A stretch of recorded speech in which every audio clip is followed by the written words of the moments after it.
Welcome, OSCC 55 Plus, to our Food with Friends cooking show. The executive chef today, and her name is Kelly. And I'm sous chef Hogan. So today we are baking homemade bread. There'll be 2 loaves. We will begin by introducing the ingredients that we'll be using today in our bread loaves. Quite simple recipe. So we have some vegetable oil here. We've got our flour, sugar, some yeast down here, salt, and some warm water. Very important as well. These are all the ingredients that you'll need, so it's very simple.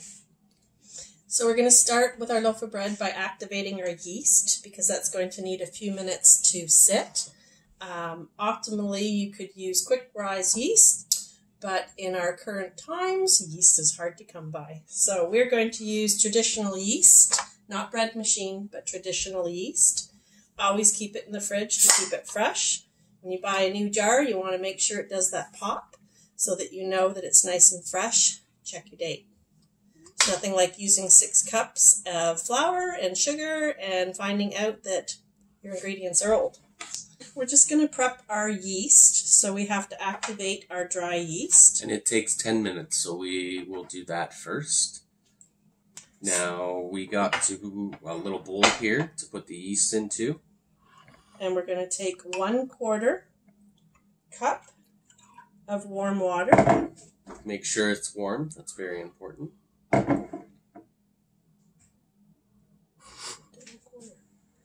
And we're going to pour that in the bowl. We're taking it from our 2.5 cups of water for our total recipe. So we have 1/4 cup of warm water in our dish. And then we'll take the 1 teaspoon of sugar and add that in. And now we need 2 1/4 teaspoons of the yeast. So 1, 2, and 1/4. And then with that, we just let it sit for 10 minutes, and it should double in volume, and that's how you know when it's active and ready to use. So to keep it warm, I'm just going to cover it with a cloth here, and we will let that sit for 10 minutes. All right, so we have our flour here and our yeast, which is fully risen now, nice and beautiful. So now we know that we're able to start. Get this flour going. So our recipe calls for 6 level cups of flour. We're using white all-purpose flour. Make sure you get it all the way into the cup, nice and full. And then if there's any extra, you can just off with the knife. The back of it works the best. Into the bowl. And 1. Don't forget to count. Yeah, 1, 2,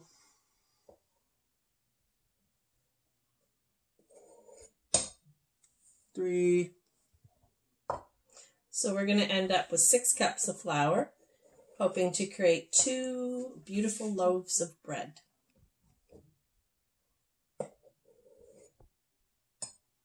5. Last one. Awesome. And to that flour, we're going to add the remaining 1/4 cup of sugar. We took our teaspoon of sugar for our yeast from here, but we're going to add it into our flour. And Hogan's going to give it a little stir around, just to blend the two. A nice little mix. There we go. Now it's nice and blended. So with bread making, we always want to slowly add our wet ingredients. So Hogan's going to create a well in the center.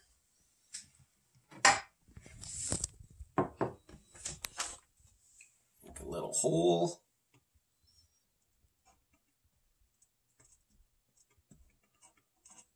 To the bottom. Close enough. Close enough, just like that. So a little well in the center so that we can add in our ingredients. So we're gonna, you probably want this, I'll switch you.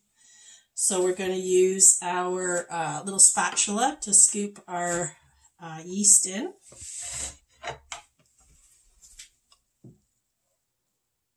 It's nice and frothy on the top, still a bit liquid down below, but it's that froth we want to know that our yeast has been activated.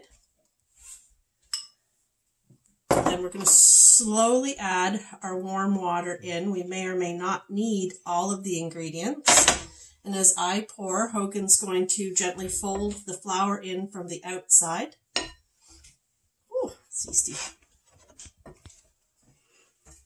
It's going to be a little more aggressive. There you go. More aggressive. Here we go. Get her in there just like that. On the sides. And when you think you've got that batch done, just make another little well, and we'll continue to pour a bit of flour at a time. It's going to start getting a little bit more difficult to stir. Okay, little well in the center. Little well again. Best to add a bit of flour at a time, because if you add too much flour, you can't, or water. Or water, yeah. You can't take it out. As you can see, it's starting to get thick. So you want it to start to crumble into a dough. It's not going to stick together, but it's going to be nice and crumbly. A little bit more. A little bit more. Perfect. And like Hogan said, this is where the elbow grease comes in. It's going to take a little more arm work to get it moving in. Just keep folding in from the outside into the center. Yeah, trying to get all the powdered flour into the mix. Try to get right to the bottom too, because some flour is going to try to get down there. We add a little bit more of the water. Alright, I think that might be our hand mixing stage. Very close here.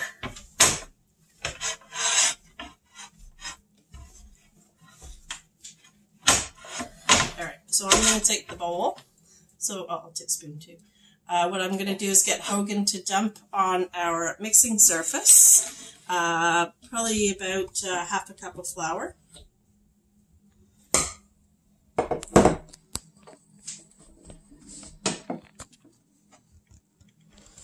little bit more. Oh, no, that's plenty. Oh, that's plenty? Yeah. So what I would say is reserve part to the side so that we can add it in as we need it. And we're going to dump what we got in here. So as you can see, it's a bit of a sticky dough. It's not all smooth, but that's where our elbow grease comes in. So to knead the dough, we're going to put a bit of flour on the top, and we're going to press it down, fold from the sides. Press it down, fold from the sides. So as you can see, it starts to come into a ball. So I'll do a couple. So in the beginning, it's only 2 minutes of kneading. All right. So now that we have it as a bowl or a big ball, we by the way, we added some salt to it. We just sprinkled it on and then just kneaded it in. Normally, just add it to the dry. But we have our other bowl here, which I am going to get some of our vegetable oil and put it into the bowl. Not too much, just a dab. And then with a paper towel, I'm just going to coat the bowl gently with a little bit more. And you can see how our dough has come out. It's gone from the flaky bits into a nice smooth dough. So you want to make sure you get it into a nice solid ball.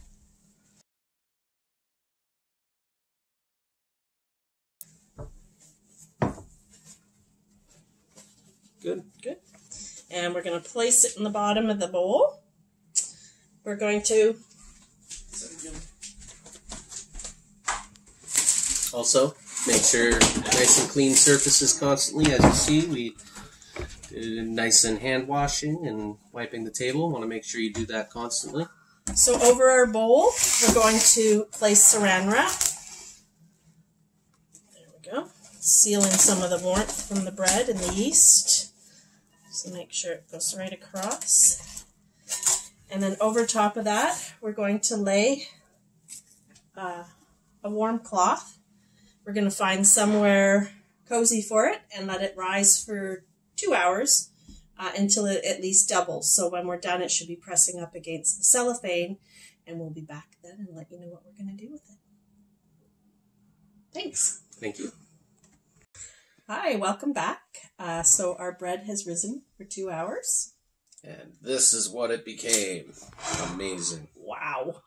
That awesome. Little ball turned into that. Awesome job. All right. Now we reveal the sticky bread.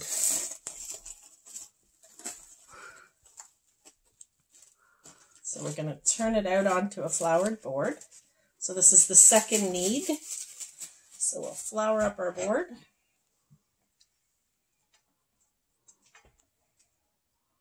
Okay. Pop her out when you're ready. Should just slide out because we oiled our dish, so it should all come out.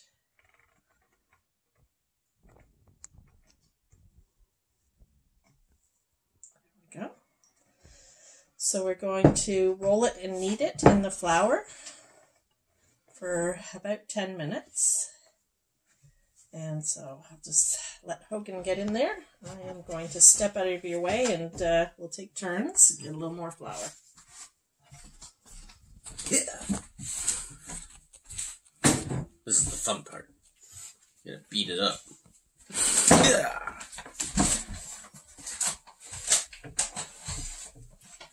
Okay, so Hogan's just finished kneading it. We're going to cut the loaf in equal halves.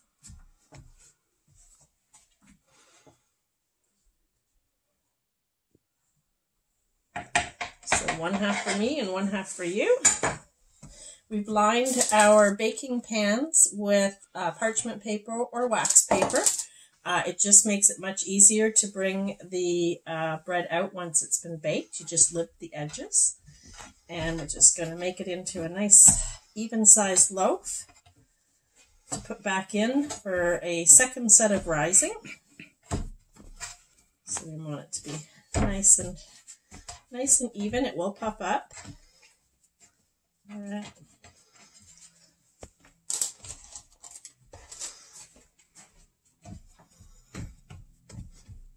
I think Hogan got the bigger half.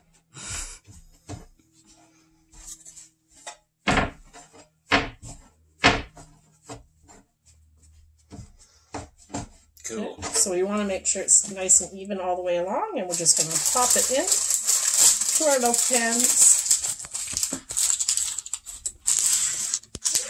And then what we're going to do is we'll just cover it with a towel. And again, we'll let it rise for a couple hours, or at least until it's double, whatever comes first. And then we will bake it in the oven at 350. I like to put an egg glaze on the top so that it goes nice and brown. And you can see our bread when we're done. So that's it. Thanks for joining us with the Food with Friends. Mm-hmm. Have a great one and stay safe, everybody. Take care.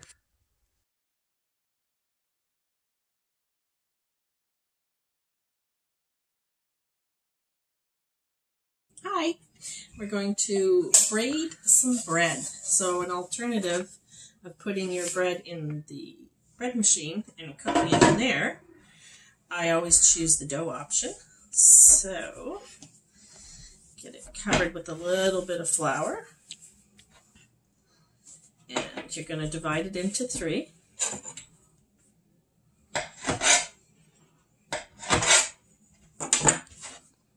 A little bit of flour in between so they don't stick together.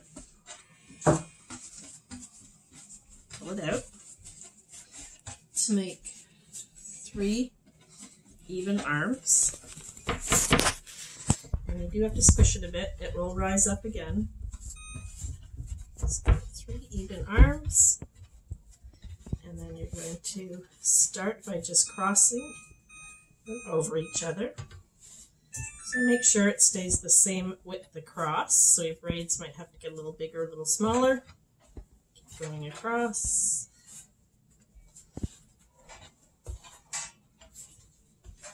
folding one into the other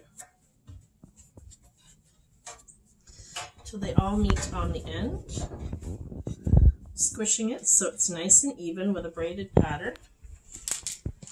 And I'm going just to lift it up, place it in my pan, lined with parchment, and again, set it with a nice warm towel, a nice thick towel in a warm spot, and let it rise.